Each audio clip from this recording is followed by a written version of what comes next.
Nah, ini oke. Nah, khusus untuk EB3 ini harus ada sponsor. Semua baik kategori yang skill profesional atau other workers ini semuanya perlu sponsor. Dan sponsor itu nggak bisa sembarang karena sponsornya itu harus mendapatkan approval dari Department of Labor di mana mereka harus membuktikan bahwa sebetulnya pekerja, kenapa sih mereka perlu tenaga kerja dari luar Amerika yang tidak punya green card, tidak punya green card gitu, atau tenaga kerja dari dalam Amerika tapi yang bukan pemegang green card. Kenapa mereka perlu gitu? Jadi itu harus mereka harus buktikan. Jadi paperworknya untuk employer ini cukup banyak. Makanya nggak bisa employer kecil-kecil itu kalau untuk EB3. Nah, ini pihak yang terlibat ada Anda sebagai foreign applicant, ada US Immigration Attorneys, ada US Partner untuk US Consultant untuk partner, terus ada US Employer juga, dan terakhir kami yang menyeleksi awal untuk para applicants ya.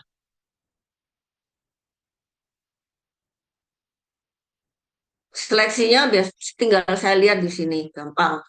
Kalau umurnya lewat dari 50, 51 masih boleh, 53 udah enggak. Bukan enggak boleh, tapi employernya enggak mau. Bukan masalah programnya enggak tidak mencantumkan umur, tapi employernya yang enggak mau.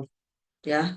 Terus satu biasanya yang saya lakukan interview itu adalah bahasa Inggris, ya kan bahasa Inggris. Paling 10 menit lah, 10 menit gitu. Kalau nya itu kebanyakan gitu nggak jawab-jawab, saya nunggunya lama.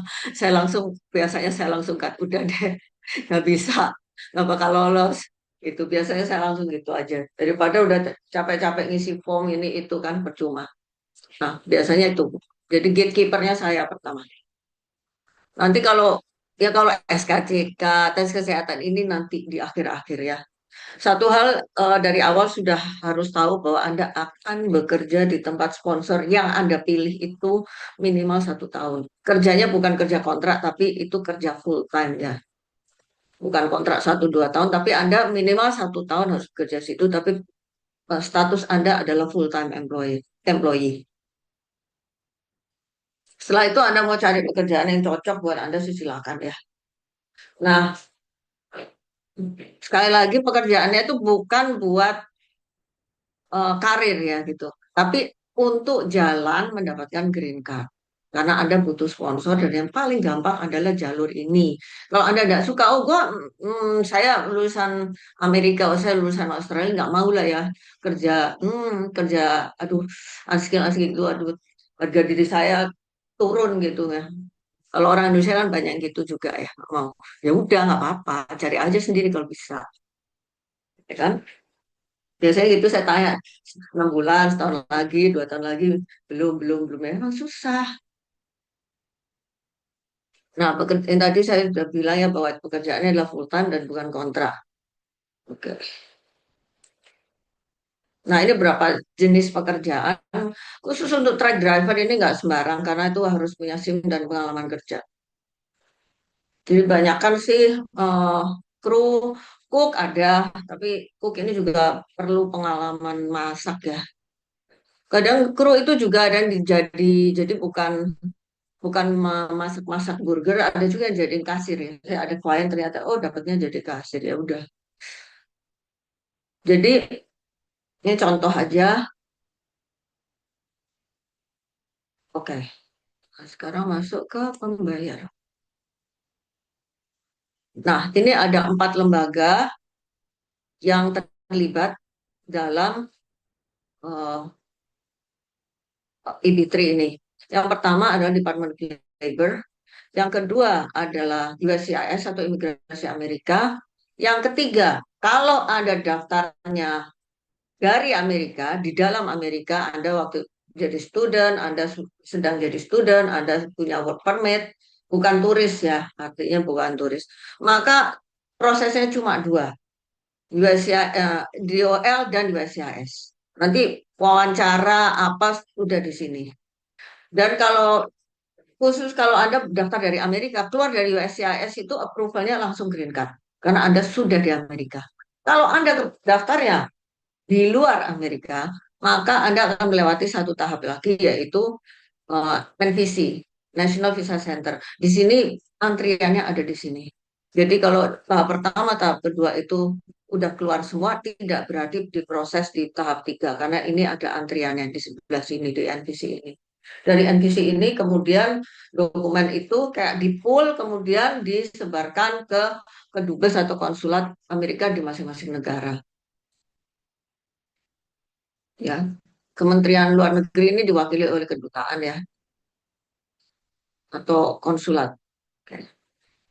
Nah, ini saya pakai sekarang ini saya kasih angkanya dalam rupiah supaya bisa membayangkan ya berapa sih kira-kira gitu. Saya pakai kurs 18 ya, tapi kalau nanti misalnya Anda apply ya kursnya mengikuti kurs saat itu. Ya, bukan pakai 18 ini enggak ya. Nah, syaratnya waktu mendaftar itu usia maksimal maksimal 50. Untuk pasangan Anda atau spouse-nya itu bebas. Kan pasangannya nggak kerja, tidak kerja di company itu kan. Bukan pasangan Anda kan dependent, jadi terserah mau umurnya nggak ada masalah. Kalau anak waktu Anda apply, anaknya tidak apply tapi anaknya maksimal 19 karena nanti prosesnya di OL itu lama, bisa 1,5 tahun, 1,5 tahun, 1 tahun, 1 tahun 3 bulan gitu. Jadi kalau anaknya 20 nanti masuk ke USCIS-nya itu nggak keburu.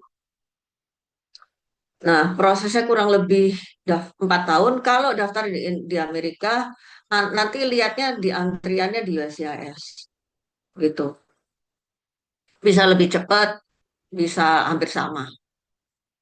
Nah, untuk biaya, untuk main applicant 15.500, ini saya cantumkan rupiahnya. Cicilnya 5 kali dalam 4 tahun. eh, DP 1 dan kedua itu di tahun pertama itu 5.500. Sedangkan dependents, kalau Anda daftarnya dari luar Amerika itu 1.500. Kalau Anda daftarnya di Amerika itu adjustment of status itu 2.225. Memang lebih mahal.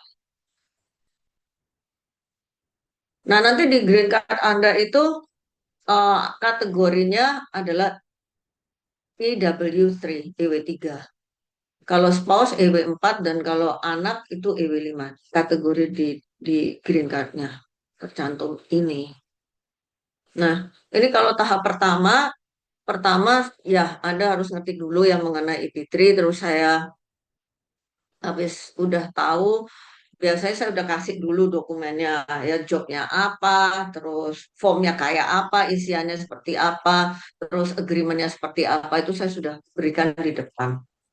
Kalau itu sudah oke, dan dana 5.500-nya itu ada ya, karena cepat itu, dalam 1 bulan itu sudah harus bayar.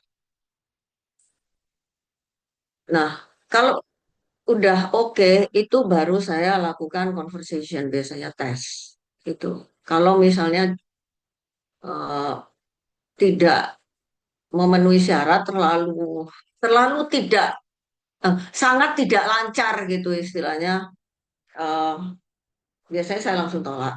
Kalau lumayan ada nya tapi lumayan bisa menjawab gitu, ngerti yang ditanyakan, bisa menjawab, ya grammar salah-salah ya sudahlah gitu. Itu Anda silakan mengisi form, ada dua, yaitu CV, satunya lagi adalah apa namanya, mengenai immigration.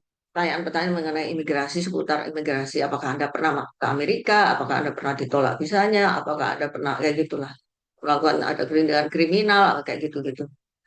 Terus kemudian Anda mereview agreement, kemudian Anda tanda tangan agreementnya. Dan itu nanti 3 form ini di email ke saya, lalu saya forward ke konsultannya. Nanti habis itu Anda akan dapat email agreement dengan agreement, attachment agreement yang sudah ada nama Anda dan jobnya. Jadi Anda, oh ya, Anda sudah harus pilih job. Jadi sudah langsung agreement Anda itu sudah ada jobnya. Nah, kalau Kalau Anda tidak menandatangani agreement, proses selanjutnya ini tidak akan terjadi. Jadi Anda setuju dengan agreement, baru proses yang berikutnya ini ada. Ya. Nah, kalau setelah itu dijadwalkan interview. Ya, mereka sangat rinci untuk membuat ininya ya, do and don'ts-nya. Misalnya Anda harus apa namanya buka kamera, ya, Eh, internetnya harus stabil, ruangannya harus terang kayak gitu gitu sampai detil-detil gitu ada dan mereka akan memberikan panduan apa aja yang mau ditanyain gitu. Kalau sudah lolos dari situ 1 2 minggu, kadang-kadang cuma 1 minggu udah dijadwalkan dengan employer. Ini di interview ini aku nggak bisa ikut ya, nggak pernah boleh ikut. Saya ganti-ganti partner berapa kali nggak boleh ikut lah pokoknya ini. Jadi eh, kemudian yang interview terakhir dengan employer dan juga lawyer itu panel ya di Zoom ada berapa orang, 8 orang, 10 orang kayak gitu. Kalau udah oke dari sini, mereka udah oke, mereka akan keluarkan job offer. Employer akan keluarkan job offer. Job offer itu Anda tanda tangani. Jadi nanti ditandatangani oleh kedua belah pihak. Ini adalah dokumen yang harus nanti disubmit oleh employer melalui US Consultant-nya itu untuk masuk ke Department of Labor DOL. Kalau sudah keluar ini nanti Anda dapat invoice ya. US Consultant-nya bikin mereka ada online platform, kemudian bikin client platform di situ dan di situ ada invoice-nya. Kalau sudah ada itu Anda harus bayar itu DP satunya, yaitu 2.500. Yang 2.000 itu mereka cantumkannya 2.000, saya invoicing sendiri. Dari Internegeri akan invoicing sendiri 500, dari mereka invoicing 2.000. Jadi DP 1 setelah tanda tangan job offer. Ini totalnya prosesnya 4 tahun ya. Ini saya kasih bulan pertama, let's say Juli, supaya Anda gampang ya.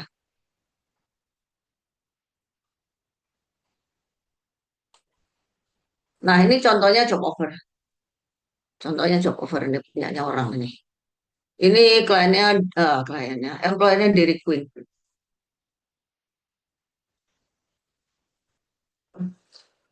Oke, kalau sudah itu maka akan ada persiapan untuk tahap 1. Nah, ini saya kasih bulannya. Nah, ini bulan kedua ketiga ya. Nah, kemudian konsultannya akan mempersiapkan dokumen untuk direview. Jadi ada di review, ada harus tanda tangan.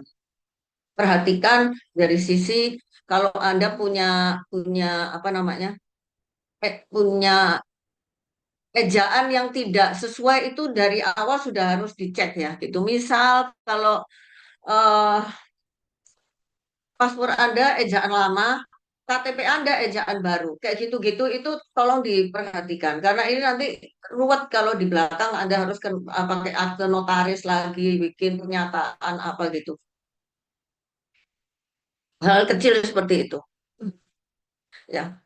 Jadi ini persiapan review dan kemudian review dokumen, kemudian setelah itu dokumennya mereka submit. Kalau sudah disubmit ini Anda akan diberitahu. Oh ini case number-nya ini. Di case number itu selain case number ada juga eh, selain case number ada juga yang namanya priority date. Nanti saya jelasin. Nah, ini untuk kalau sudah dokumennya disubmit itu Anda dapat invoice untuk membayar DP yang kedua yaitu 3.000. 3.000 itu 2.500. Mereka akan keluarin 2.500 dan kemudian saya akan keluarin terpisah 500. Ya, kalau sudah ini maka Anda dapat konfirmasi kan, dapat konfirmasi. Nah, habis itu tinggal nunggu ya. Nunggunya bisa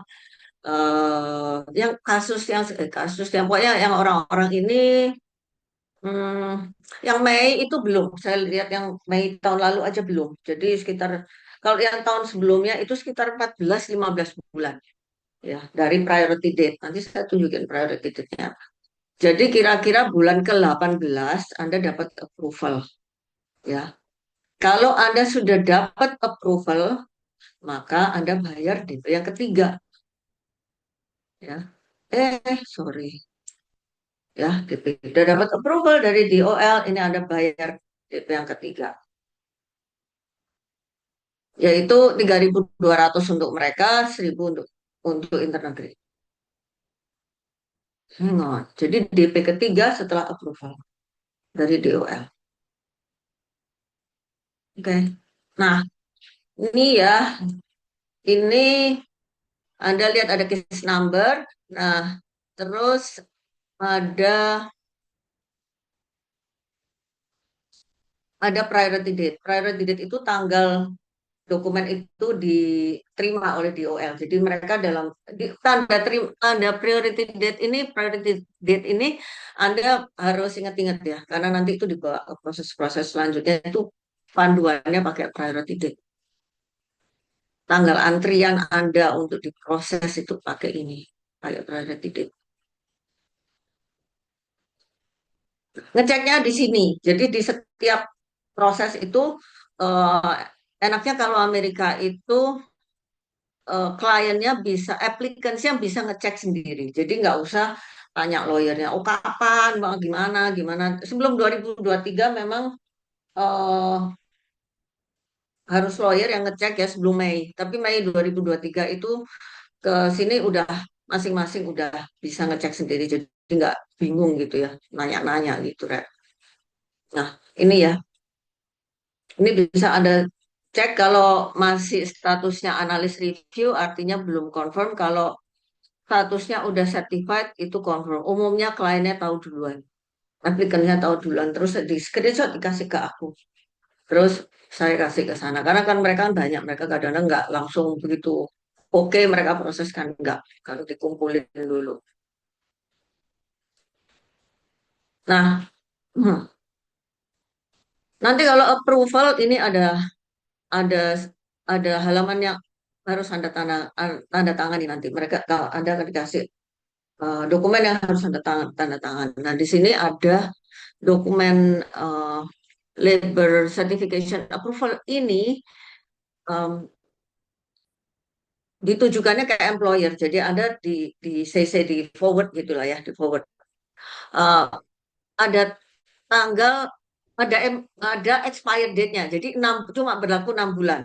Jadi Anda dari determination date itu tanggal approval sampai expiration date itu 6 bulan. Jadi Anda bayarnya dalam kurun 6 bulan itu. Kadang kan orang itu begitu dikasih invoice kan enggak langsung seminggu bayar, bisa juga sebulan, 2 bulan itu masih bisa.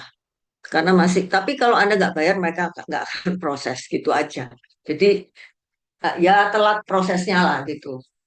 Tapi tidak apa-apa gitu. Kalau mau saya nunggu-nunggu kurs turun dikit ya silakan aja. Tapi jangan mepet-mepet karena batasnya itu 6 bulan. Jadi jangan bulan ke-6 ya. Ya kan orang kan mereka mesti filing dokumen dan sebagainya ya. Jadi jangan mepet-mepet. Saya sih sarankan bulan ke-4 itu setelah approval itu Anda sudah harus bayar. Nah, sudah harus bayar yang ini maksud saya yang keempat. Karena ini mereka akan persiapkan untuk ke USCIS.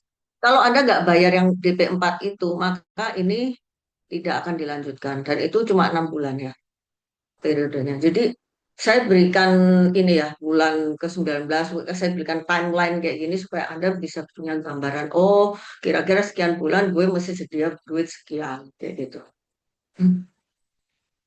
Nah, ini kalau mereka sedang persiapkan ini, Anda akan dapat invoice.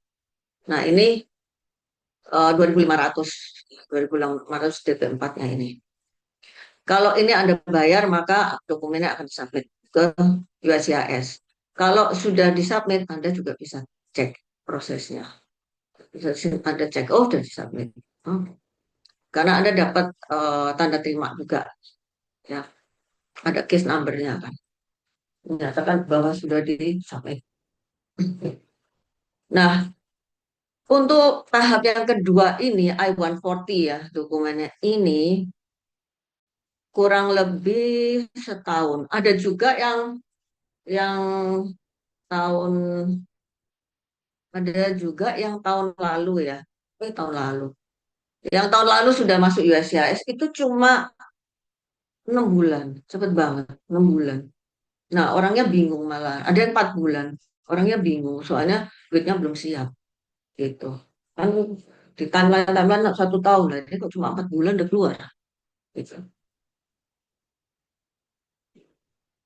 Nah, ini kalaupun sudah approve cepat, tetap tidak bisa diproses yang selanjutnya ke NVC karena nanti ada antriannya itu.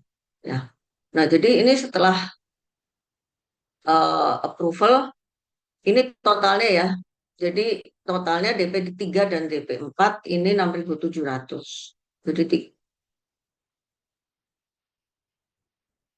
ini cepat ya. DP3 itu mana ya?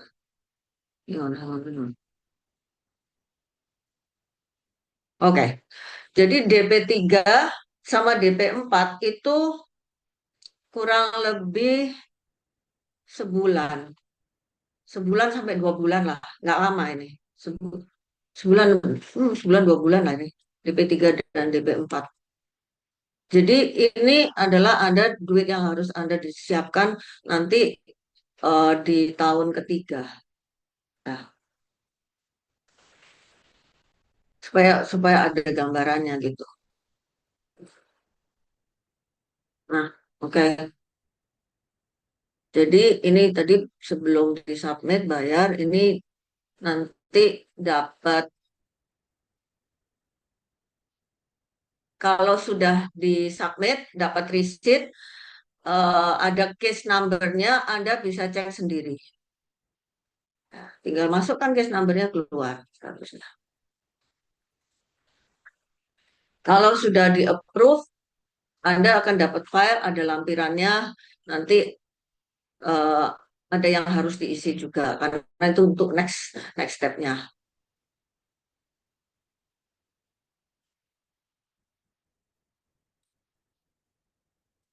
Oke, ini aja langsung.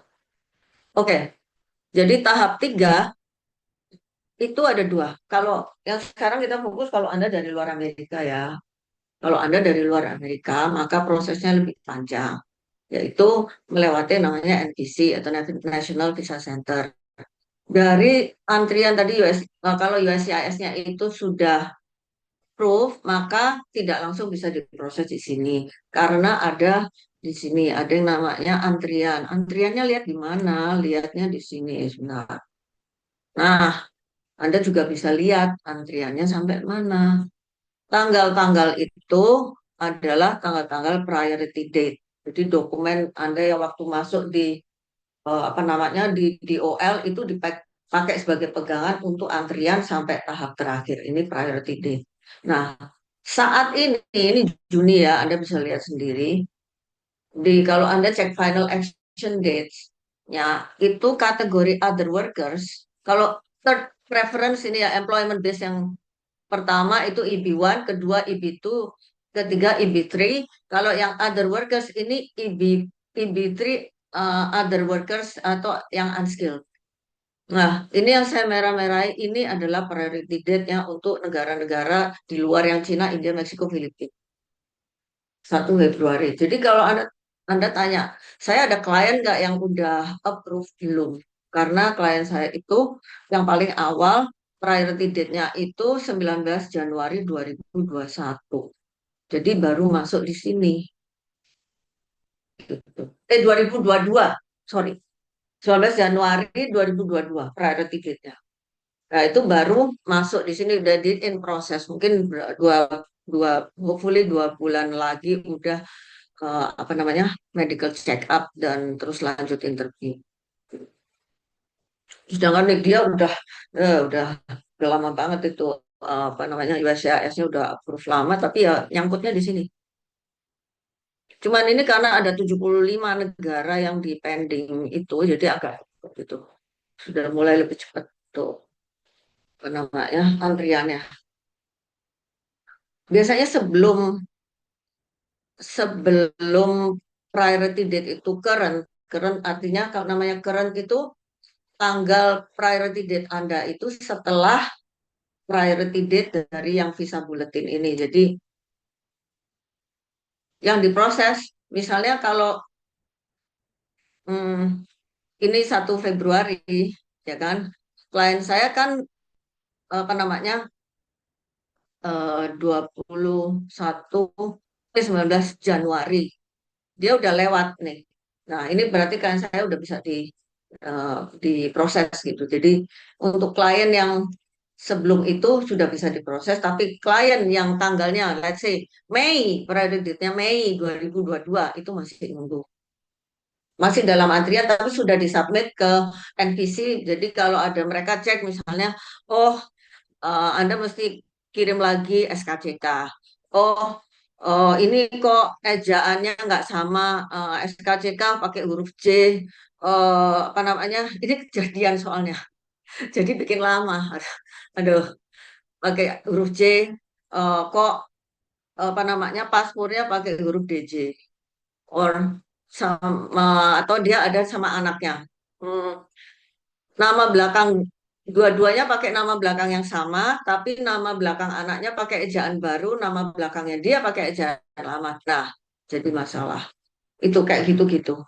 Jadi kalau Anda mesti dari awal itu sudah benar-benar apa namanya, mending hal itu Anda cermati dulu. Karena begitu Anda sign dokumen, sign formnya itu dianggap semua statement Anda, setiap isian yang di situ, Anda kan cek dulu sebelum tanda tangan. Dianggap benar kalau Anda tanda tangan. Jangan suruh orang lain ngecekin gitu.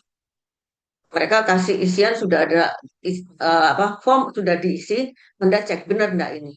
Mana yang enggak benar. Begitu kalau Anda tanda tangan dan Anda kembalikan, maka itu dianggap benar. Jadi kalau nggak teliti lah ya, yang bikin lama ada sendiri lah yang bikin lama ya. Kurang lebih kayak gitu. Nah, kalau nanti sebelum submit pada saat persiapan ini akan ada DP terakhir yaitu lunas. DP terakhir yang lunas dan juga untuk dependents itu akan ditagihkan di terakhir ini untuk prosesnya. Ini sudah termasuk semua dengan government fee soalnya.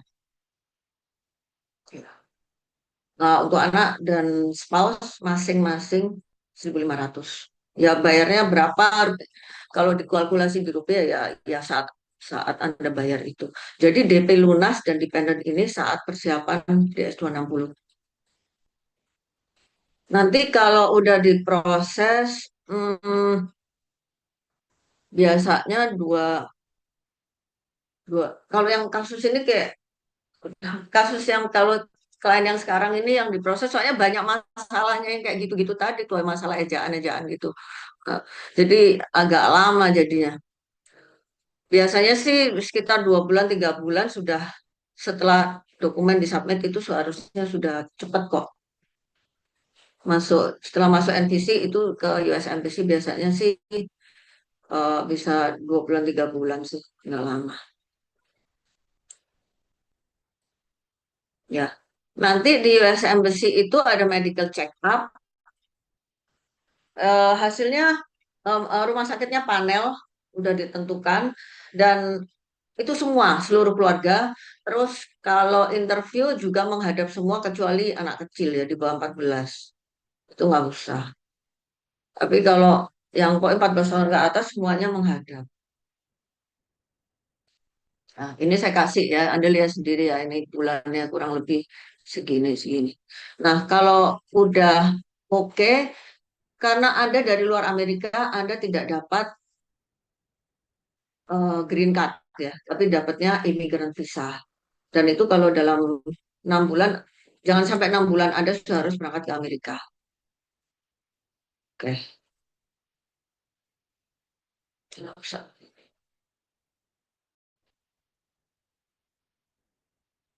Nah, itu bisa dicek juga ada saya saya lampirkan juga kemana Anda ngeceknya. Kalau nah ini dapatnya imigran visa, nanti ada kategorinya ini EW3, EW3 dan itu validnya berlaku 6 bulan. Jadi Green card-nya nanti, kalau Anda sudah di Amerika, Anda info ke lawyernya, maka green card-nya akan dikirimkan ke alamat Anda di Amerika.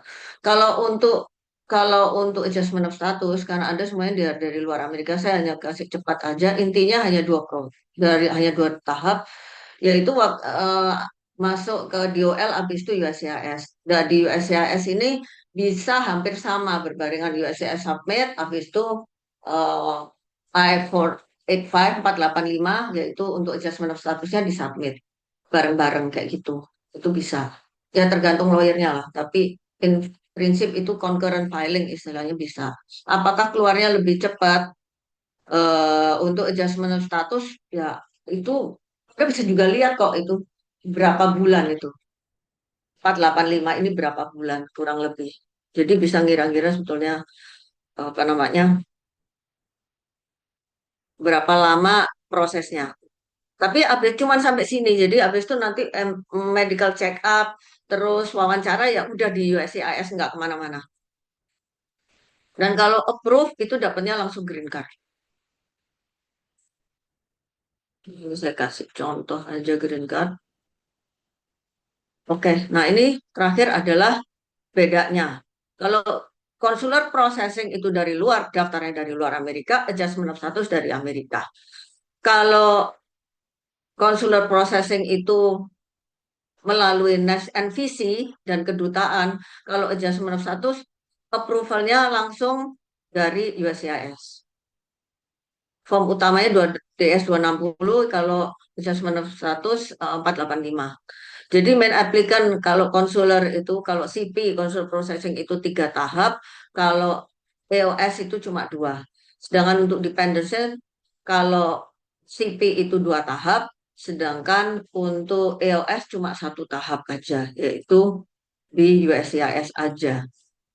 Wawancara kalau di konsulat itu, consular processing wajib, kalau di EOS itu nggak wajib, tergantung. Medical check up dilakukan dua-duanya sebelum wawancara atau saat eh, approval untuk EOS, saat pengajuan 485 bisa juga dimintain medical check up. Bedanya kalau Anda di Amerika itu Anda bisa mengajukan work permit atau EAD kalau untuk istilah Amerikanya. Dan bisa masuk keluar lagi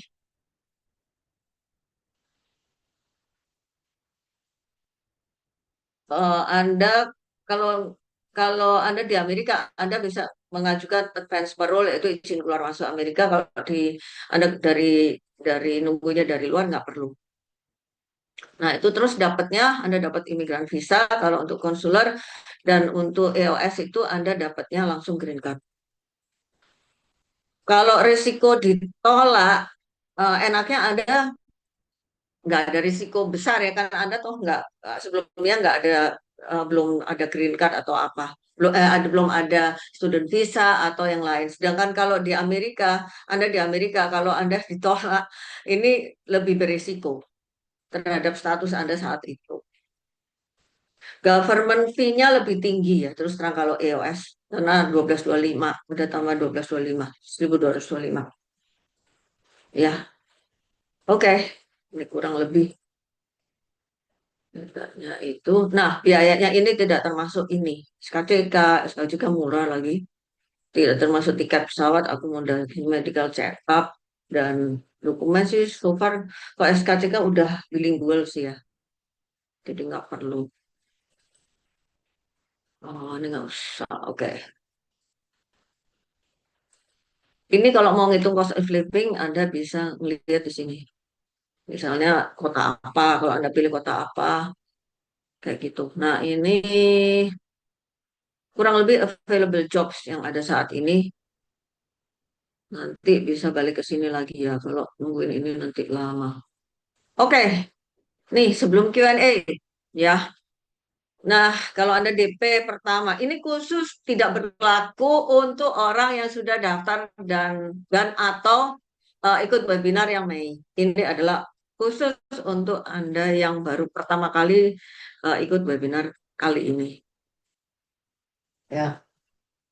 ini ada pengurangan biaya sebesar 7,5 juta nanti dibayar dipotong dari DP yang kedua. Tapi DP pertama itu masuknya harus sudah bulan Agustus, 31 Agustus. DP pertama ke ke, ke sana ya, maksudnya ke Amerikanya. Itu harus masuk 31 Agustus. Jadi kalau bisa bayarnya sebelum itu. Nanti DP keduanya kan berarti bulan September kayak gitu, Oktober. Nah itu nanti 7,5-nya saya potong dari fee internegeri, langsung potongin 7,5. Kurang lebih seperti itu.